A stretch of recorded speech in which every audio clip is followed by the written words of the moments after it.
certified woman on board. I'm a certified coach. If I resume my core competencies, it's in talent development and human resources, in SME governance, assessment center, emotional intelligence, and executive coaching. So my mission, I'm dedicated to inspiring transformational growth, empowering individuals and teams to achieve remarkable results.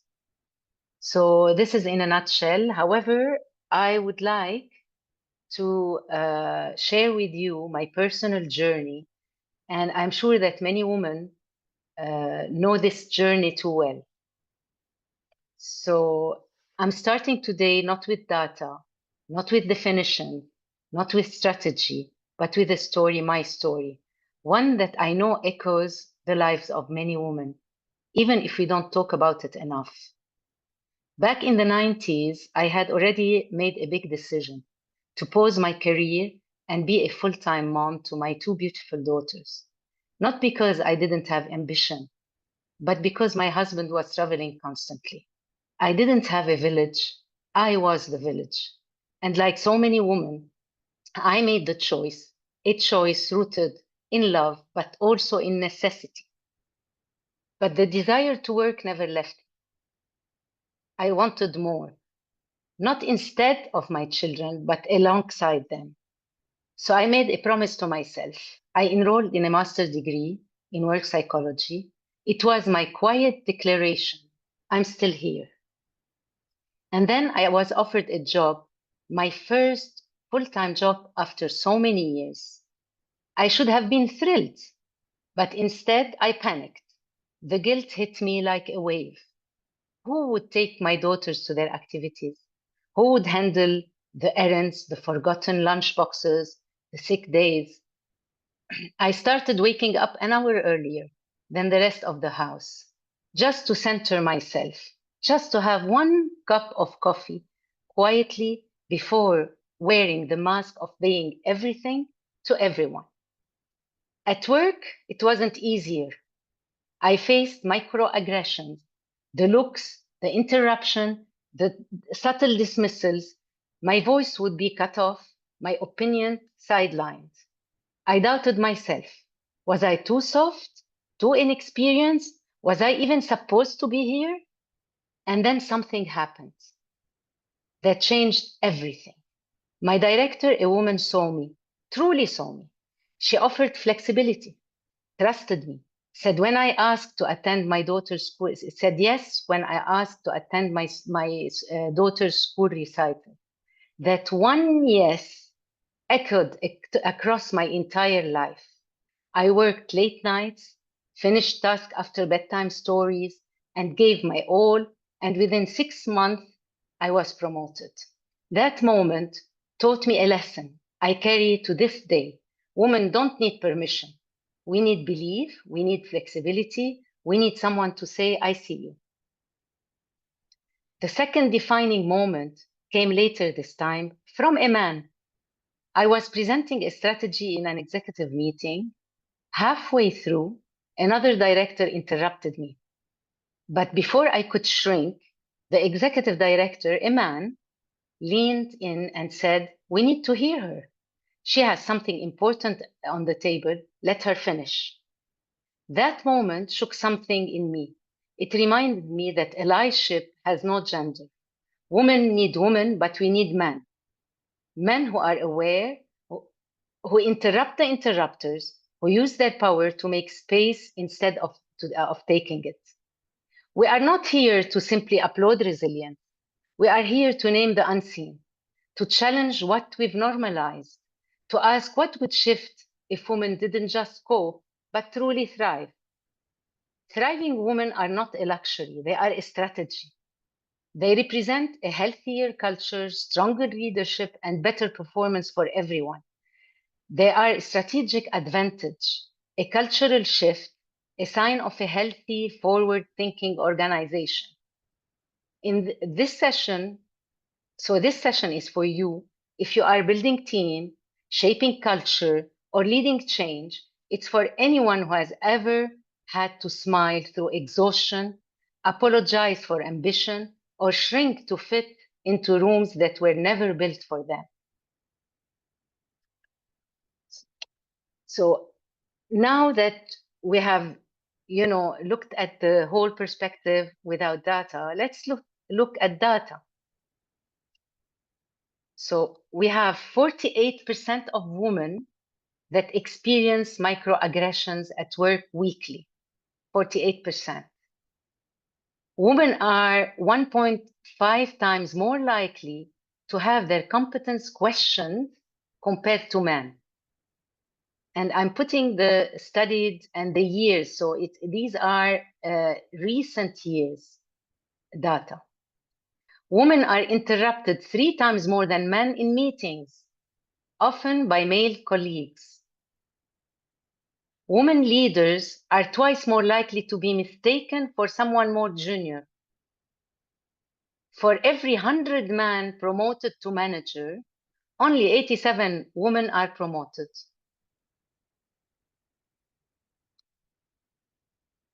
66% of women say their contributions are ignored or overlooked in group discussions. In hybrid setting, during the corona time, women are less likely to be heard and seen in virtual meetings. Working mothers are offered lower starting salaries and perceived as less committed. Women are more likely to be asked to take on non-promotable tasks, note-taking, planning, mentoring. So, interruption, assumptions, double standard, she's too emotional versus, and I have heard it a lot in my coaching session, women, they come and they say, they treated me as too emotional during a meeting versus passionate. The man, they will say he's passionate. Bias isn't always loud. It's the silent erosion of confidence. And the more we stay silent, the more we normalize it. So let's look at when this starts. The gender bias begins in early childhood, shaping futures before careers even start. Day one, parents describe baby boys as strong and girls as sweet, even when their behavior is identical. At age 5, girls begin to associate brilliance and leadership with boys. By age 6, girls are significantly less likely to believe they're really, really smart. Boys are praised more for effort, girls for appearance and obedience. Teachers are more likely to underestimate girls' math ability even when scores are equal. And only 37% of characters in STEM roles in children's media are female.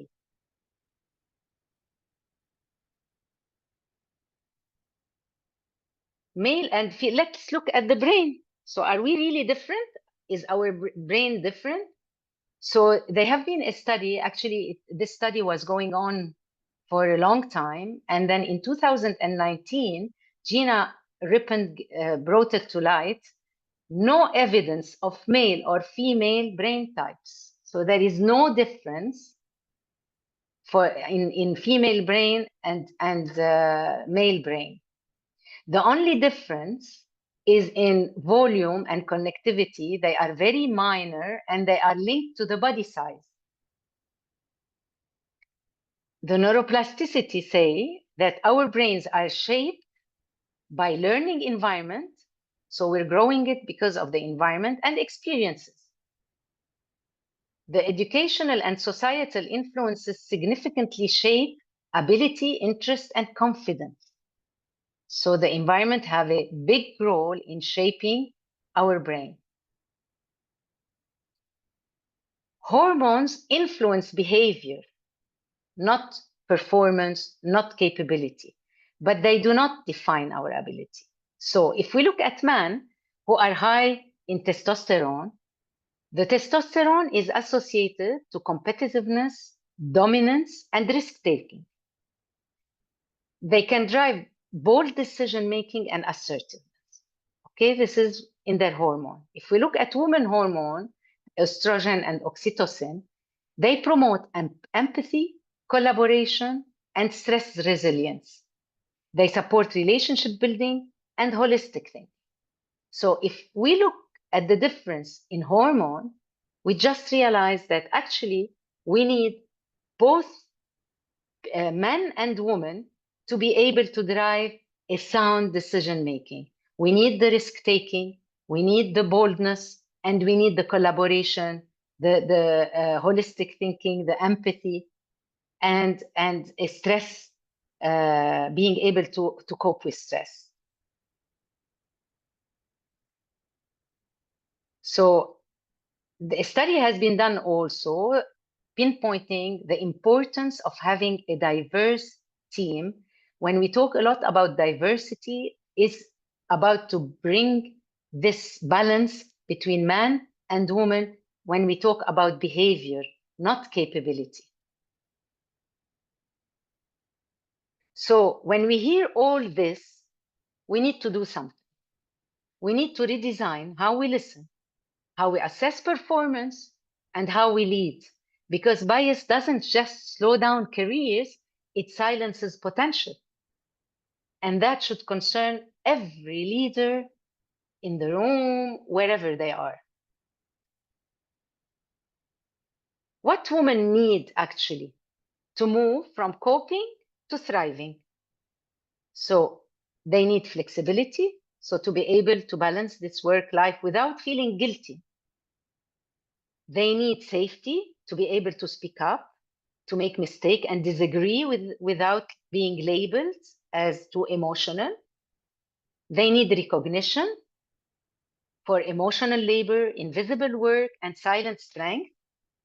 They need a village. A village is a real community that supports at work and at home. They need a sponsor, someone who fights for them when they are not in the room. They need a partner, not just as a spouse. You know, I hear a lot of men saying, you know, I'm helping my wife. It's not about helping. It's a partnership. There are duties that should be divided equally between man and woman. Confidence boosts, especially after career breaks, because she puts it on hold when the children are very, very young. Fairness, no penalties for caregiving or family priorities, space to breathe, time and permission to rest and recharge, and joy to the change to thrive, not just survive.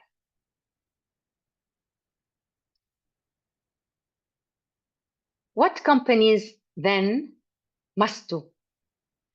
They need to set clear policies and goals.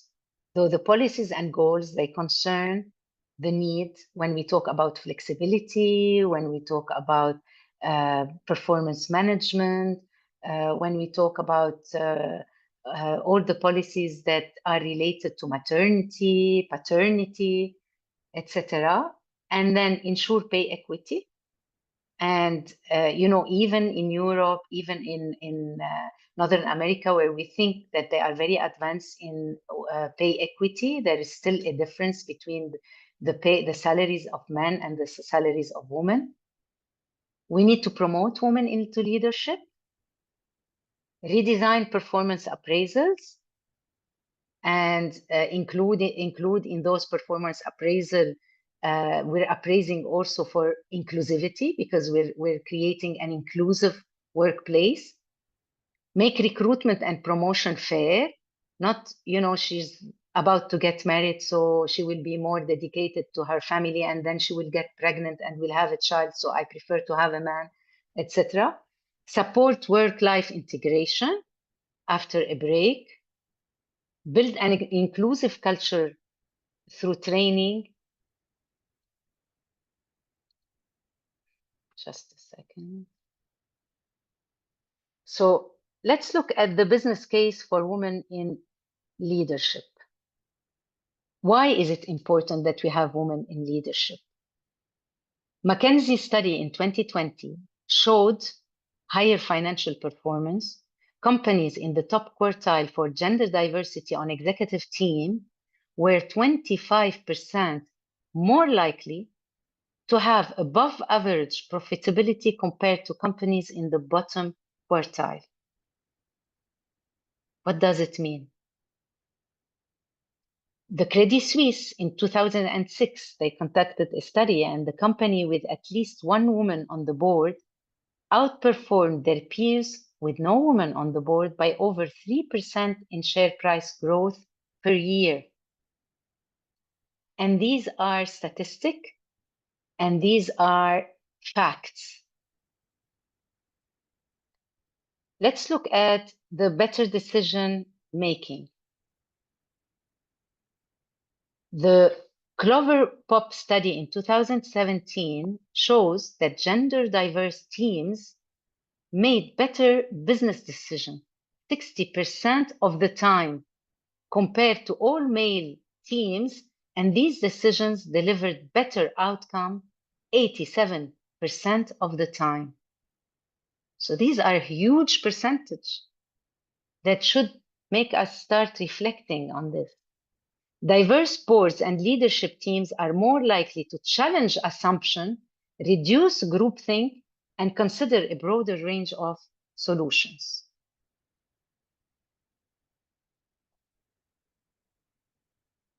Improved governance and risk management. Peterson Institute for International Economic in 2016, they found out firms with at least 30% female leaders could add up to a 6% increase in net profit margin. And here, I am not excluding men. I am just pinpointing men and women together, increasing the number of women in a way that we get into a 50-50 ideally. If we look at the MSCI 2015 study, they said companies with strong female representation and boards showed fewer instances of governance-related controversies, bribery, fraud, shareholders' dispute.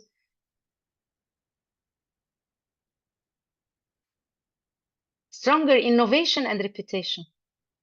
Boston Consulting Group, BCG, in 2018, companies with above average diversity, including gender diversity, generated 45% of total revenue from innovation compared to 26% for companies with below average diversity. And the study here is not about women only, diversity in culture, diversity in knowledge, diversity in age. So we're talking about all diversity, but also including women. Deloitte in 2020, they found out that organizations with gender diverse leadership are seen as more ethical and socially responsible by customers and employees. So the ethical and social responsibility today attract young population, and these are the people we need for work. They need to know that they are working for a company that is ethical and that is socially responsible. So let's look at some companies that are leading the way. We have Salesforce. They worked on their pay equity. Pay equity, it means we pay for women and for men the same salaries, depending on the grades, of course, and the performance. So what they did, they conduct regular company-wide pay audits. They audit their salaries. They invested over 22 million to close gender pay gaps. Can you imagine? So there was $22 million in gender pay gap, and they closed it. They adjusted salaries proactively, not just reactively. They make their pay transparent, and it's part of their company culture. So everybody knows which grade, what is the range of payment for each grade. The CEO openly advocates for equal pay across the tech industry. If we look at Unilever, what they are doing is to build a female leadership pipeline. How are they doing this? They set public targets for gender balanced leadership. So first they set a target. They reach 50-50 gender balance in managerial role globally. They offer flexible work policies and career mobility for women. They embedded D&I in performance evaluation for senior leaders, diversity and inclusion. So this is when we include in performance management, the diversity and inclusion, it becomes something, it becomes a KPI. They invest in programs for women in STEM and supply chain, where we notice a very low percentage of women. Danone, they worked on emotional intelligence and coaching. They rolled out large-scale emotional intelligence programs. They offers coaching and development program tailored for women. They focuses on self-awareness, confidence, and leadership presence. The EQ seen as a core leadership skill, not as a soft skill. So EQ becomes something really as a necessity, because it's gonna build the leadership presence of women who have been, through, like I showed you, when the women are younger, when we are little girls, how we're growing and how our self-confidence can shrink. And they encourage vulnerability and authenticity in leadership. So it's okay to be vulnerable and authentic. And now that I'm doing executive coaching for a lot of multinational, authenticity is within their core competency. So the real cost of doing nothing, if we decide not to do anything about it, the first consequence is talent drain. High potential employees, especially women or underrepresented groups, may leave due to lack of growth, recognition, or equity. If this happens, the replacement of that employee is going to cost between 300 and 200% of their annual salary. So imagine the cost for the company of losing someone, losing a potential talent. The second one, loss of productivity and engagement. Employees who feel unfairly treated or undervalued are less motivated, less productive, and more likely to disengage. Teams lacking diversity and inclusion tend to have lower creativity and slower decision-making.